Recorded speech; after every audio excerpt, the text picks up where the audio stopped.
2 डिसेंबर 2025 ला पाचोरा आणि बळगाव नगर परिषदेसाठी सार्वत्रिक नगरपालिका नगराध्यक्ष तथा नगरसेवकांची निवडणूक प्रक्रिया ही पार पडणार आहे। यामध्ये विशेषतः पाचोऱ्यामध्ये लोकनियुक्त नगराध्यक्ष त्याचबरोबर 14 वार्डमध्ये 28 नगरसेवकांची निवडणूक प्रक्रिया ही पार पडणार आहे। ही निवडणूक जवळपास 9 वर्षाच्या कालावधीनंतर आलेली आहे। मागील 5 वर्ष त्यानंतर 4 वर्षाचा जो कालावधी हा प्रशासकांचा होता। त्यानंतरच्या कालखंडानंतर कार्यकर्त्यांना ही मोठी संधी मिळाली आहे लोकप्रतिनिधी होण्याची। या अनुषंगाने पाचोरा आणि बळगाव विधानसभा मतदारसंघामध्ये महायुतीमध्ये मिठाचा खडा पडलेला आहे आणि आमदार किशोरप्पा पाटील यांनी एकला चलोची भूमिका घेत या ठिकाणी स्वबळावर लढण्याचा नारा दिलेला आहे। याच अनुषंगाने या ठिकाणी भारतीय जनता पक्षाचे माजी आमदार दिलीपभाऊ वाघ त्याचबरोबर वैशाली सूर्यवंशी आणि अमोल शिंदे या तीनही नेत्यांनी एकत्र येऊन या ठिकाणी निवडणूक लढवण्याचं ठरलं आहे। यामध्ये त्यांचे प्रमुख मार्गदर्शक म्हणून चाळीसगावचे आमदार मंगेश चव्हाण हे या ठिकाणी लक्ष घालून निवडणुकीमध्ये नगराध्यक्ष आणि नगरसेवक जास्तीत जास्त आमचेच निवडून येतील असा या ठिकाणी दावा केला आहे। परंतु दुसरीकडे या दोन्हींमध्ये महाविकास आघाडीने देखील या आपले उमेदवार देण्याचे जाहीर केले आहे।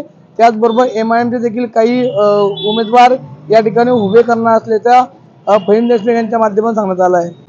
ही निवडणूक या ठिकाणी आर्थिक गणितांवरती लढवली जाणार आहे। ही निवडणूक फार मोठी प्रतिष्ठित निवडणूक असणार आहे।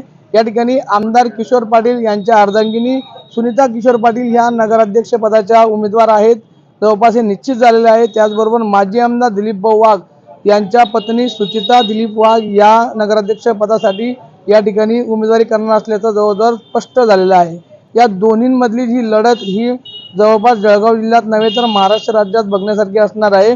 कारण की संपूर्ण महाराष्ट्र राज्यामध्ये महायुतीचं सरकार आहे आणि या महायुतीच्या सरकारमध्ये पाचोरा आणि बळगाव विधानसभा मतदारसंघामध्ये मला भाजपाने कुठल्याही पद्धतीने मदत केली नाही आणि उमेदवार उभे करून मला पाडण्याचा प्रयत्न केला, राजकीय अंत्ययात्रा काढण्याचा प्रयत्न केला असं देखील या ठिकाणी सांगण्यात आलं होतं। या अनुषंगाने मी माझ्या कार्यकर्त्यांना विश्वासात घेऊन कुठेही महायुतीसोबत युती करणार नाही आणि स्वतंत्र स्वबळावर या ठिकाणी निवडणूक लढेल असं सांगण्यात आलं आहे। येणाऱ्या कालखंडामध्ये ही निवडणूक फार चुरशीची ठरणार आहे आणि 2 डिसेंबरला निवडणूक प्रक्रिया पार पडल्यानंतर 3 डिसेंबरला याचा निकाल जाहीर होणार आहे। या सर्व अपडेट बघण्यासाठी आपण नक्कीच पुढच्या व्हिडिओत भेटूया।